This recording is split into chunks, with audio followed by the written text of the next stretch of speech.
Nananatiling hindi patiyak kung makakasama si Benny Boatwright sa Gilas Pilipinas sa pagtatanggol nito ng ginto sa 2026 Asian Games sa Japan. Pero umaasa ang Samahang Basketball ng Pilipinas na makumpleto na sa mga susunod na buwan ang naturalization ng dating San Miguel import upang makahabol sa biyahe ng national team. Yan ang ihahatid ni teammate Jamaica Bayaca.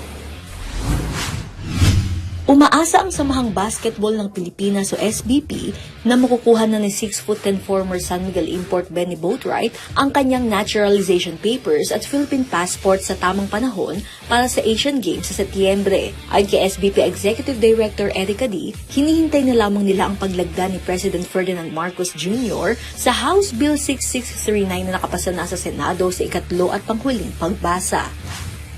Saya kami, no? I'm very thankful na finally on the third reading, pumasa na yung naturalization bill ni Benny Boatwright. So the next step, obviously, is that that bill will go up to Malacanang President's signature, or if he doesn't sign, pwede siyang mag-lock into law after. Yan ang inaantay natin.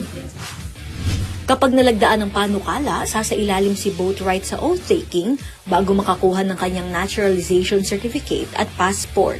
Sinabi rin ni Dee na pasok si Boatwright sa residency requirement ng Asian Games dahil nakapaglaro na ito sa Pilipinas bilang import ng San Miguel Beermen noong 2023. After noon, mag-oath-taking siya, no? Tapos makakakuha ng naturalization certificate sa PI. Yun yung dadali natin sa DMA para hopefully. So, kung meron tayong natutunan sa SEA Games, no, hindi natin alam yung lineup talaga hanggang sa dulo dahil sa mga long list, short list. But the goal is maabutin siya.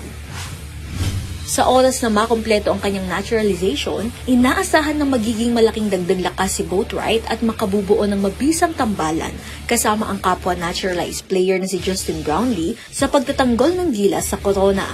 Jamaica Bayaca para sa atletang Pilipino, para sa bayan.